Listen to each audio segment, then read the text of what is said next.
কারণ এই আর্জেন্টিনায় একজন লিওনেল মেসি আছেন। এই আর্জেন্টিনায় সেই ফুটবলার রয়েছেন যিনি স্প্যানিশ ফুটবলে লিওনেল মেসি হয়ে উঠেছেন। এই আর্জেন্টিনা দলে সেই ফুটবলার রয়েছেন যিনি স্প্যানিশ ফুটবলের ইতিহাসে সর্বকালের সর্বশ্রেষ্ঠ, সর্বকালের সর্বোচ্চ গোল স্কোরার, যাকে ওই ক্যাসিমিরো, সার্জিও রামোসরা তাদের প্রাইম টাইমে আটকাতে পারে নাই। সো এই লিওনেল মেসিকে, মানে অন্য ফুটবলারদের, অন্য দলদেরকে স্প্যান আটকে দিয়েছে, একটা গোলের বেশি তারা রিসিভ করে নাই, আর্জেন্টিনাকেও তারা আটকে দিবে, মেসিকেও আটকে দিবে।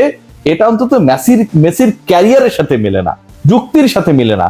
মেসি যেভাবে সর্বকালে সর্বশ্রেষ্ঠ হয়েছেন সেই প্রসেসের সাথে মেলে না। এই আলোচনাটা হওয়া দরকার, এবং এই আলোচনাটা আজকের যে ফাইনালটা, আজকে মিডনাইটে যেখানটা স্পেন আর্জেন্টিনা মুখোমুখি হবে, যেখানকার টোটাল ফোকাসটা এই মুহূর্তে এই দুই দলের 52 ফুটবলার ছাপিয়ে, অথবা মাঠে স্টার্টিং লাইন আপে যে 22 জন ফুটবলার নামবেন তারা ছাপিয়ে একজনের উপরে, পুরো স্পটলাইট একজনের উপরে, লিওনেল মেসি।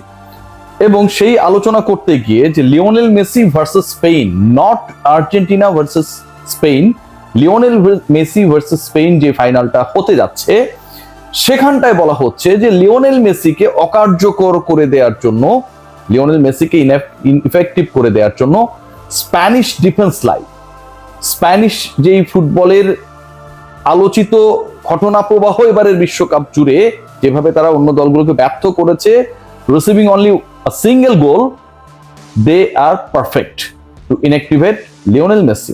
এই আলোচনা করতে চাই এবং আপনাদের রিকোয়েস্ট করতে চাই আলোচনাটা শুনবেন। আমি কয়েকটা বেসিক পয়েন্ট নিয়ে আলোচনা করতে চাই, মানে অনেক গভীরে, অনেক তাত্ত্বিক আমাদের ফুটবল নিয়ে অনেক আলোচনা করছেন, এত গভীর জ্ঞান আমার নাই, সেই আলোচনা করব না। প্রথম প্রশ্ন যেটা, সেটা হচ্ছে এখন পর্যন্ত স্প্যানিশ লিগের বা লা লিগার সবচেয়ে সাকসেসফুল ফুটবলার কে? এই প্রশ্নটা যদি করা হয় যে সবচেয়ে সাকসেসফুল ফুটবলার, সবচেয়ে হাইয়েস্ট গোল স্কোরার কে, সেই উত্তরটায় একজনের নামই আসে, লিওনেল মেসি। 474 গোল তিনি করেছিলেন। লা লিগার ইতিহাসের সর্বোচ্চ গোলদাতা লিওনেল মেসি। এখন যেই দলটা আর্জেন্টিনার মুখোমুখি হবে বা লিওনেল মেসির মুখোমুখি হবে, বা লিওনেল মেসিকে ইনএক্টিভ করে দেবে, লিওনেল মেসি যেভাবে অন্য দলগুলোর বিপক্ষে ইফেক্টিভ ছিলেন, ইংল্যান্ডের বিপক্ষে যেভাবে গোল করিয়েছেন, মিশরের বিপক্ষে যেভাবে পুরো মোমেন্টাম চেঞ্জ করে দিয়েছেন, আলজেরিয়ার বিপক্ষে যেভাবে টুর্নামেন্টের প্রথম হ্যাটট্রিকটা তুলে নিয়েছেন, এরকম কোনো লিওনেল মেসিকে আমরা দেখবো না। মানে ফাইনালের আগের 7টা ম্যাচে লিওনেল মেসিকে আমরা বিভিন্ন রূপে দেখেছি, এবং প্রত্যেকটা ম্যাচেই তিনি হয় গোল করেছেন অথবা করিয়েছেন। স্প্যানিশ যে ডিফেন্স লাইন আপ বা স্প্যানিশ যে পরিকল্পনা, সেটাই লিওনেল মেসিকে এইভাবে আমরা দেখবো না। কারণ একটাই, কারণ স্পেনিয়ারদের বিপক্ষে, স্পেনের বিপক্ষে অন্য দলগুলো স্ট্রাগল করেছে, ইনক্লুডিং ফ্রান্স, যারা টপ ফেভারিট ছিল to be the finalist, to be the champion. So যেহেতু ফ্রান্স পারে নাই, যেহেতু অন্য দলগুলো তাদের বিপক্ষে পারে নাই, সো লিওনেল মেসি এবং আর্জেন্টিনাও পারবে না। আমার ওই প্রশ্নটা এখানটা একটু যদি লিঙ্ক করার চেষ্টা করি, যে এখন পর্যন্ত স্প্যানিশ ফুটবলের ইতিহাসে সর্বোচ্চ গোলদাতা অথবা সবচেয়ে সফল নাম, অথবা স্প্যানিশ ফুটবলের ইতিহাসে সর্বকালের সর্বশ্রেষ্ঠ ফুটবলারকে, সেই প্রশ্নের উত্তর যদি হয় লিওনেল মেসি। সর্বকালের সর্বোচ্চ গোল স্কোরারকে, সেই প্রশ্নের উত্তরও যদি হয় লিওনেল মেসি।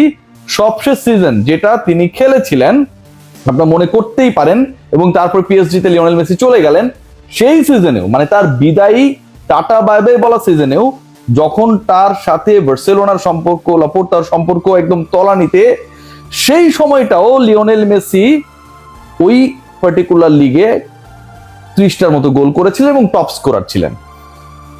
স্প্যানিশ ফুটবলের ইতিহাসে, লা লিগার ইতিহাসে প্রথম ফুটবলার এবং একমাত্র ফুটবলার যিনি এক সিজনে 50 গোল করেছেন।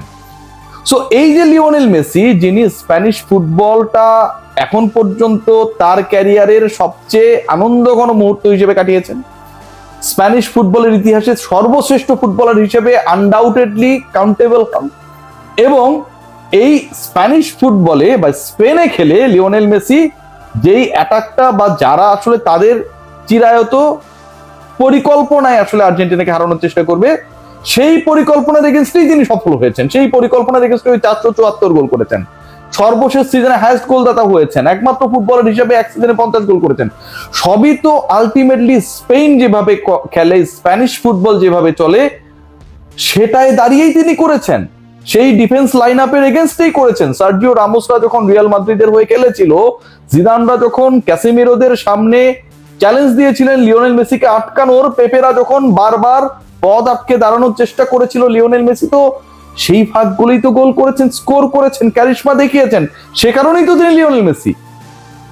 তাহলে এখন কেন যখন স্পেনের মুখোমুখি হচ্ছে আর্জেন্টিনা, ঠিক ওই সময়টায় বলা হচ্ছে যে Argentina is going to take the most important and difficult opponent in the final. ইংলিশদের বিপক্ষে লিওনেল মেসির রেকর্ড ভালো, বাট তিনি রেগুলার ক্যাম্পেইনার ছিলেন না। ল্যাটিন দলগুলোর বিপক্ষে তিনি রেগুলার ক্যাম্পেইনার ছিলেন না, সেখানকার ক্লাবে তিনি খেলেন নাই।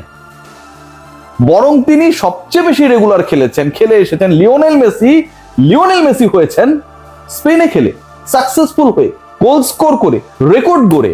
সেই জায়গায় বলা হচ্ছে স্পেনের এই পরিকল্পনার এগেনস্টে, যে পরিকল্পনার এগেনস্টে লিওনেল মেসি হয়ে উঠলেন, লিওনেল মেসি এই মুহূর্তের সেরা ফুটবলার হয়ে উঠলেন, সেই তিনি নাকি এই টিকি টাকার এগেনস্টে ইফেক্টিভ হবেন না। সো এই যে ডিসকাশনটা করা হচ্ছে, এটা আসলে কিসের বেসিসে করা হচ্ছে, আমি পরিসংখ্যান দিয়ে আপনাদের সেটাই